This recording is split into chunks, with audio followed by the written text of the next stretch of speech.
Hello and welcome to DETV News. I'm Kaylynn Pride, and we begin with the $16 million investment for the renovation of a mental health facility for youth and their families. Funded by the American Rescue Plan Act, Governor Carney, along with the Department of Services for Children, Youth, and their Families, to renovate and remodel Wharton Hall on the DSCYF. What comes right to the top is to make sure that every one of our children, no matter the circumstances that they come from, no matter the mental health challenges that they face, it's our responsibility to meet them where they are and help them to be successful in life. The goal of this investment is to add more in-state crisis beds and to create a state-of-the-art trauma-informed behavioral health diagnostic center to meet the needs of Delawareans. It'll ensure they get the proper care they need, that we take a look at the whole child and the family, and we support them and meet them where they are. This is not going to solve all of our problems, but it is a huge step in the right direction. This announcement came just in time for Trauma Awareness Month, where downstate at Delaware State University, a professor was honored for her efforts with trauma-informed care. Dr. Gwendolyn Scott Jones, Dean of Delaware State University's Wesley College of Behavioral Health Sciences, was recently selected as the Delta Sigma Theta Sorority Incorporated Distinguished Professor Endowed Chair and is now carrying a $200,000 grant. Dr. Scott Jones was recognized for her work in addressing trauma-informed care for African American populations and for the establishment of a trauma academy at the university. Recently, Dr. Julius Mullen, Board Chair of Trauma Matters Delaware, and First Lady Kaylynn Carney, Co-Chair of Trauma Awareness Month Delaware, were guests on Good Morning Wilmington to talk about the importance of trauma awareness and mental health.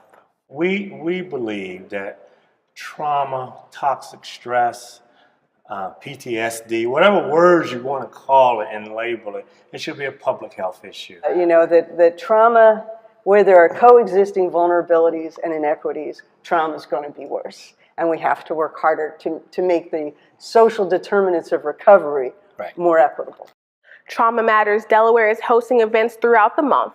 To learn more about this upcoming event, you can go to traumamattersdelaware.org. The Newcastle County Police Department gained 22 new members to serve the residents of the first county in the first state. After 2 virtual ceremonies during the pandemic, the NCCPD graduated its 48th Academy class at the University of Delaware's Star campus.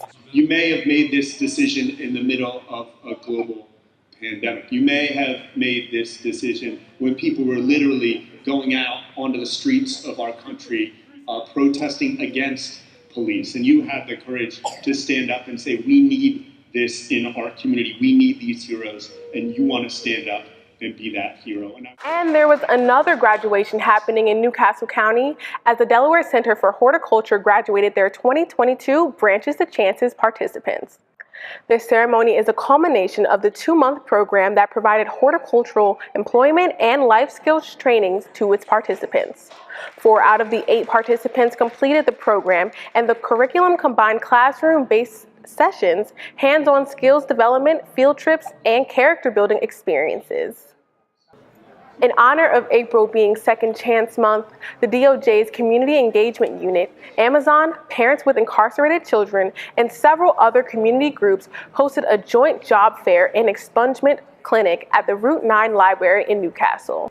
Today is a second chance at a future. When the Department of Justice drafted an expungement bill in 2019, we did it because we were giving people an opportunity to take an old record of low-level crimes and put it aside and give everybody a second chance at a first impression. It's kitten season, and to kick it off, the Delaware Humane Association and the Delaware SPCA hosted their first annual Itty Bitty Kitty Kitten Shower to create awareness around kitten season. Animal lovers from all over the region attended to learn more about the DHA's foster programs and, of course, to cuddle plenty of adorable kittens. And finally, to end our show, you can forget diamonds. A dad can also be a girl's best friend. And this was definitely proven this weekend at the 7th annual Every Man Counts Daddy and Daughter Tea Party.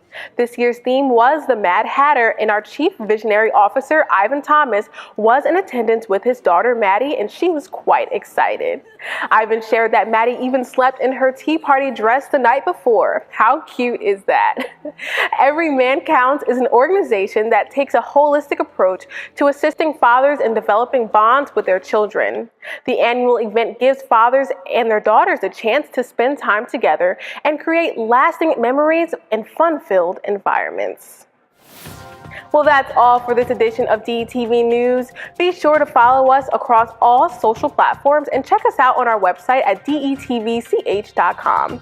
I'm Kaylynn Pride, and that's all. Thanks for tuning in, and I'll see you next time.